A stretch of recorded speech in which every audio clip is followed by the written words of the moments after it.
Buenas tardes, mi nombre es Uriel Zapata y en esta presentación voy a exponer el tema componentes de una celda de combustible. El objetivo es explicar cómo estos dispositivos convierten la energía química en energía eléctrica y por qué su desempeño depende de la interacción de varios componentes.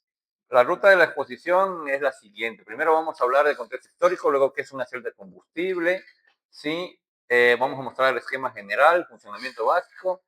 Finalmente vamos a desarrollar los componentes principales, ánodo, cátodo, electrolito, membranas, placas bipolares, catalizadores de combustibles y una conclusión general del tema. ¿Sí? Contexto de historia.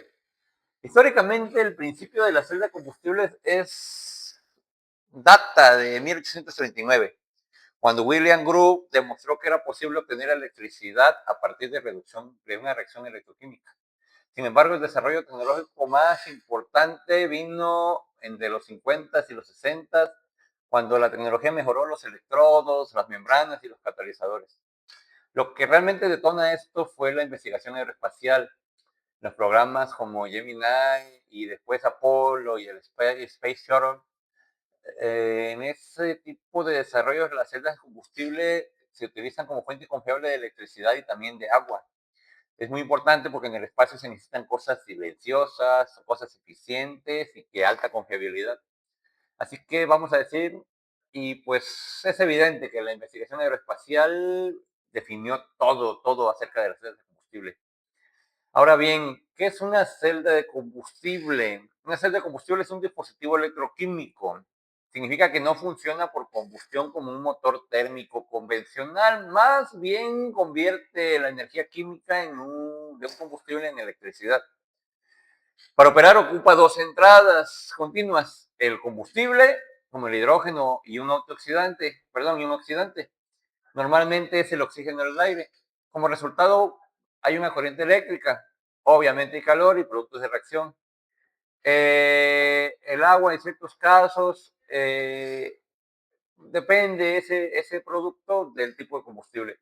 La ventaja es que no está limitada por el ciclo térmico. Eso es importante. Las máquinas de combustión tienen esa limitante. Y por eso puede alcanzar eficiencias interesantes en aplicaciones pues, ad hoc, bien diseñadas. Ahora, los tipos de principales de celdas. Este PMFC significa Proton Exchange Membrane Fuel. AFC, Alkaline Fuel Cell. SOFC, Solid Oxide Fuel Cell. DMFC, Direct Methanol Fuel Cell. MCFC, Molten Carbonate Fuel Cell. PAFC, Phosphoric Acid Fuel Cell. ¿Qué tiene que ver esto? Bueno, las celdas se clasifican por el tipo de electrolito.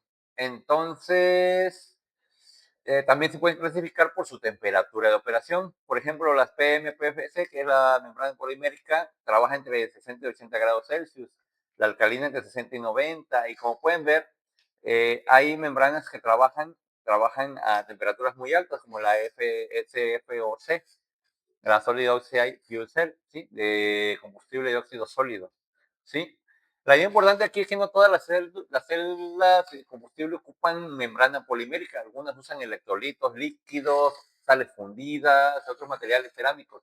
Esa diferencia es importantísima porque influye directamente en los materiales, aplicaciones, eficiencia y temperatura de trabajo, ¿sí? Eh, Aquí se muestra el esquema general de una celda de combustible eh, dentro de un stack, como dentro de un apilamiento de varias celdas. Podemos observar componentes estructurales y funcionales como las placas terminales, los colectores de corriente, las placas bipolares y en la parte central la MIA, que es el conjunto activo donde ocurren las reacciones principales. Eh, Dentro del MEA ahí está la membrana, los electrodos, las capas asociadas como la difusión de gases.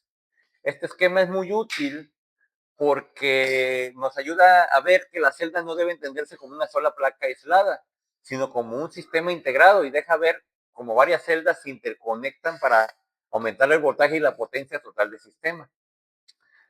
Para eso es importante mencionar que esta es una representación general de una tipo PEM, pero las configuraciones son vastas y dependen del tipo de celda. ¿Cómo funciona de manera general? Pues también hay muchas variaciones de funcionamiento, pero de manera general, digamos que en el ánodo En el ánodo, el combustible, por ejemplo, el hidrógeno, que es el más común, se oxida, así que libera electrones y genera iones. Los electrones fluyen por un circuito externo donde se conecta la carga y se energiza lo que se tenga que energizar. Y el flujo de iones positivos, ¿sí? O fluyen dentro de la celda. El electrolito o la membrana, ¿sí? Transporta los iones y completa el circuito interno. En el cátodo del oxidante, generalmente, pues, oxígeno se reduce y se combina con los protones que vienen del circuito externo y producen agua y también liberan calor. Entonces, la celda separa dos rutas, ¿sí? Los electrones van por fuera generando electricidad y los iones van por dentro a través del electrolito. Esa es la base del funcionamiento electroquímico, ¿sí? Eh, los electrodos, el ánodo y el cátodo, son superficies donde ocurren las reacciones químicas. En el ánodo ocurre la reacción del combustible. En una celda PEM, por ejemplo, la que estamos trabajando como más general, con hidrógeno, la reacción típica es el hidrógeno se separa en protones y electrones. Y en el cátodo ocurre la reducción del oxidante. En ese lado, el oxígeno reacciona con protones y electrones para formar agua. Ahora bien, los electrodos no son simplemente placas metálicas pasivas. En realidad son interfaces porosas, ¿sí? Son porosas, digamos que conductoras y catalíticas, diseñadas para permitir la llegada de reactivos, la conducción eléctrica y el desarrollo eficiente de la reacción.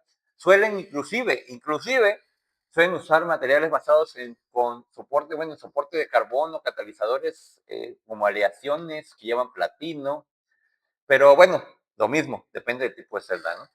Eh, el electrolito de las membranas sí son como que el medio que permite transportar los iones entre los electrodos, ¿sí?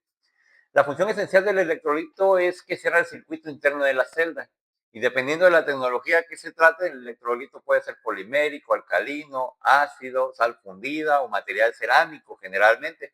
Así que el electrolito define muchas características del sistema, el tipo de ion que transporta, la temperatura de operación, la compatibilidad con los materiales. En las celdas PEM, por ejemplo, que es la que estamos viendo, el electrolito suele presentarse de forma de membrana, una membrana de intercambio iónico, en este caso protónico, que deja pasar protones pero bloquea electrones y además que separa el combustible del oxidante.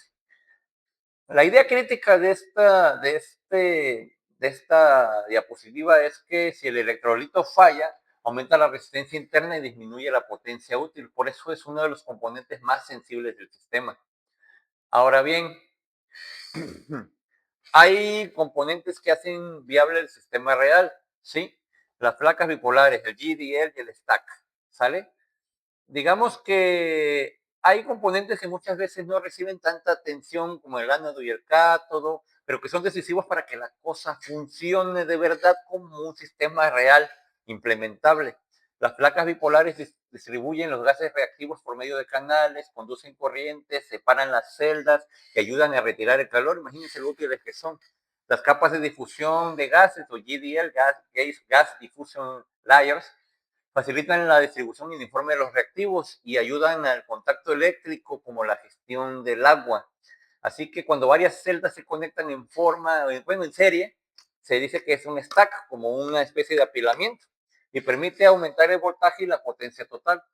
Así que eso también nos lleva a la gestión térmica, la gestión de humedad, y esto es fundamental porque una celda puede perder desempeño si se seca demasiado, si se inunda o si trabaja fuera de su rango térmico adecuado. Así que, por decirlo de alguna otra manera, estos componentes auxiliares no son accesorios, condicionan pérdidas, confiabilidad y vida útil. Aunque muchas veces, sí, aunque muchas veces se asocia directamente la celda de combustible con el hidrógeno, en realidad hay muchos combustibles posibles.